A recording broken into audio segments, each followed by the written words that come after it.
contre lui. Israël et Éphraïm tomberont par leur iniquité. Avec eux aussi tombera Juda. Ils iront avec leurs brebis et leurs bœufs chercher l'Éternel, mais ils ne le trouveront point. Il s'est retiré du milieu d'eux. Ils ont été infidèles à l'Éternel, car ils ont engendré des enfants illégitimes. Maintenant, un mois suffira pour les dévorer avec leurs biens. Sonnez de la trompette à Gibéa, sonnez de la trompette à Rama, poussez des cris à Beth-Aven.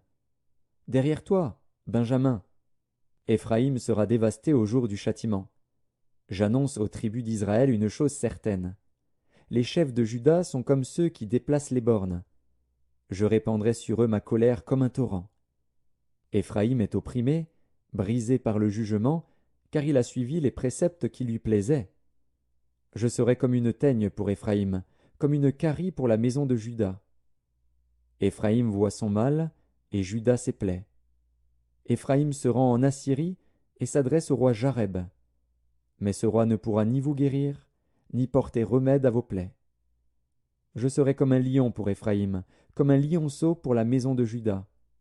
Moi, je déchirerai, puis je m'en irai.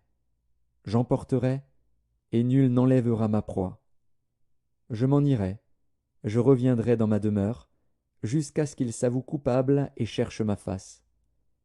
Quand ils seront dans la détresse, ils auront recours à moi. Osée, chapitre 7.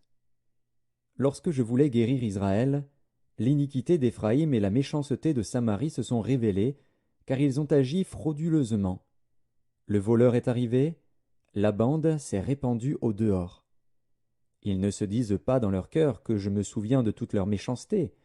Maintenant leurs œuvres les entourent, elles sont devant ma face. Ils réjouissent le roi par leur méchanceté et les chefs par leurs mensonges. Ils sont tous adultères, semblables à un four chauffé par le boulanger. Il cesse d'attiser le feu depuis qu'il a pétri la pâte jusqu'à ce qu'elle soit levée. Au jour de notre roi, les chefs se rendent malades par les excès du vin. Le roi tend la main aux moqueurs. Ils appliquent aux embûches leur cœur pareil à un four. Toute la nuit dort leur boulanger, et au matin le four brûle comme un feu embrasé. Ils sont tous ardents comme un four, et ils dévorent leurs juges. Tous leurs rois tombent. Aucun d'eux ne m'invoque. Éphraïm se mêle avec les peuples. Éphraïm est un gâteau qui n'a pas été retourné. Des étrangers consument sa force, et il ne s'en doute pas. La vieillesse s'empare de lui, et il ne s'en doute pas. L'orgueil d'Israël témoigne contre lui. Ils ne reviennent pas à l'Éternel, leur Dieu, et ils ne le cherchent pas, malgré tout cela. Éphraïm est comme une colombe stupide, sans intelligence. Ils implorent l'Égypte, ils vont en Assyrie. S'ils partent, j'étendrai sur eux mon filet,